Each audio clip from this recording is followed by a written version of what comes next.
Steamboat, the world's tallest geyser, erupts with a 400-foot water show.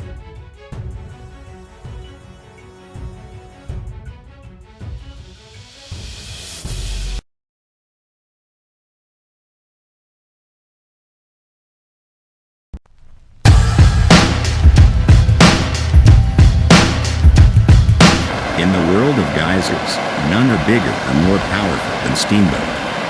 But it's hard to witness its eruptions. Before 2018, it erupted every other year. In 2020, it erupted 48 times. Last weekend's eruption was the 7th of the year. Witnessing a Steamboat Geyser eruption is on the bucket list of many visitors to Yellowstone National Park. Kathleen Rynkiewicz-Stuby was lucky enough to cross it off last weekend when the world's tallest active geyser spewed hot water and steam 400 feet into the sky.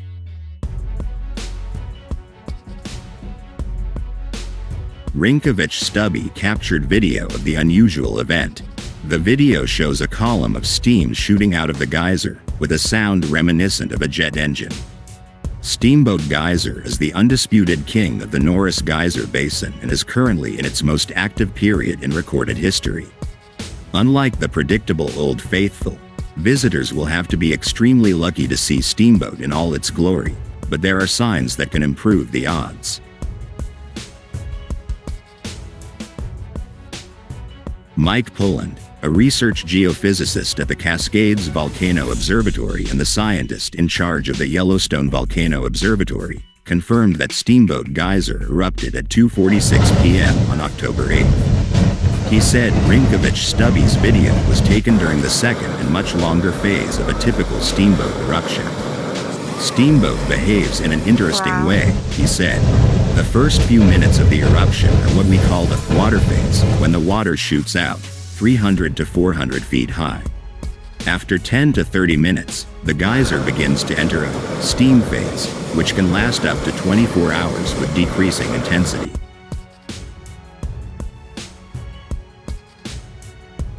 Pulland has witnessed the steam phase of the steamboat eruption and describes a thundering sound of steam as it exits the geyser's pipe.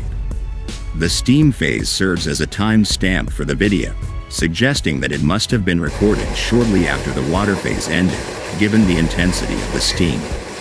The water phase is spectacular, but the steam phase is equally spectacular, he said. Each geyser in Yellowstone has its own characteristics and eruption schedule. Unlike Old Faithful, Steamboat Geyser erupts on its own erratic schedule, and no one knows why.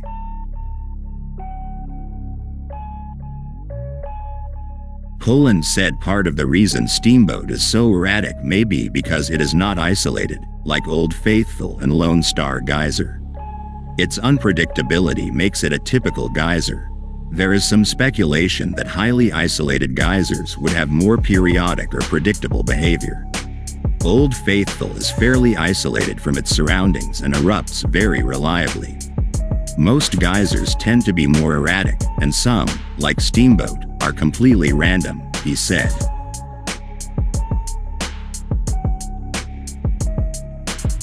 That's another possible explanation for the frequency of eruptions, but scientists don't yet know enough to definitively answer the $64,000 question, as Pulland calls it, about how geysers work and what makes Steamboat erratic and Old Faithful so timely.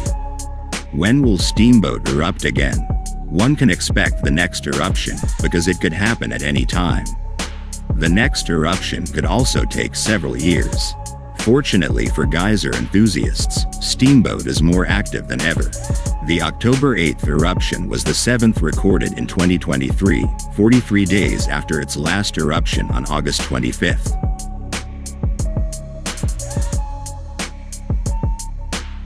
Before 2018, the average period between eruptions for Steamboat was 2 years. Then, the geyser erupted 32 times in 2018 and 48 more times in 2019 and 2020. Pulland said Steamboat is experiencing a period of frequent eruptions. One eruption was recorded in the 1960s and another in the 1980s. Despite extensive research and observation of Yellowstone National Park and its geysers, the reasons behind these periods of high activity remain a mystery.